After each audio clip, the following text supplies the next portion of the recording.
தமிழர் ஆட்சி பார்த்துட்டு இருக்க எல்லாருக்குமே வணக்கம். நாம் தமிழர் கட்சியை தன்னோட அடுத்த நகர்வு ஆரம்பிச்சிடுச்சு அப்படின்னு நம்ம சொல்லலாம். இந்த வாட்டி மே 18 இன எழுச்சி நாள் பொதுக்கூட்டத்தை சென்னையில் ஒருங்கிணைக்கிறதா சீமானவர்கள் இப்போ ஒரு செய்தியை வெளியிட்டிருக்காரு அப்படின்றது ஒன்று இருக்கு. எனவே இந்த மே 18 இன எழுச்சி நாள் பொதுக்கூட்டம் மிக பெருசா நடக்க போகுது அப்படின்ற ஒரு எதிர்பார்ப்பு இருக்கு. என்னதான் சீமானவர்களை மக்கள் ஓட்டு போடாம சீமானவர்களை தோற்கடித்தாலும் கண்டிப்பா இந்த மக்கள் தான் தோர்த்து போனாங்க அப்படின்றது ரொம்ப கிளியரா தெரியுது. என்னமோ விஜய் அலை வந்ததுனால சீமானவர்கள் காணாம போயிட்டாரு அப்படின்லாம் சொல்றாங்க. ஆனாலும் 20 லட்சம் மக்கள் ஓட்டு போட்டிருக்காங்க அப்படின்றது ஒண்ணு இருக்கு.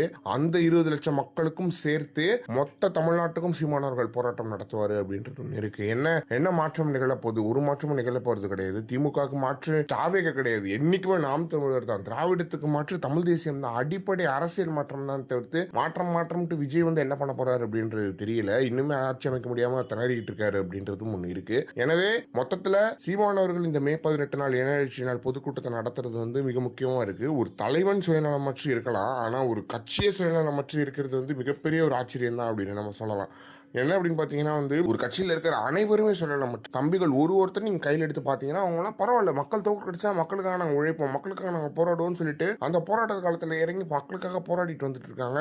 ஒருத்தர் கூட சோர்ந்து போன மாதிரி ஒரு ட்வீட் நான் பார்க்கவே கிடையாது. என்ன தப்பு பண்ணோம்? அதை நம்ம சரி பண்ணணும். ஏன் விஜய் வந்ததுனால நம்ம தோர்த்து போனோம், அதை ஏன் சரி பண்ணணும் யோசிக்கிறாங்களே தவிர்த்து இந்த அரசியல் கட்சியை விட்டு போயிடணும், நம்ம இதை மூடிடணும், இந்த கட்சியில இருந்து விலகிடணும் அப்படின்னு யாருமே இன்னைக்கு வரைக்கும் ஒருத்தர் செய்தி கூட போடல அப்படின்றது ஒண்ணு இருக்கு. எனவே இதை பத்தி நீங்க என்ன நினைக்கிறீங்க அப்படின்றத மறக்காம கமெண்ட் பாக்ஸ் சொல்லுங்க.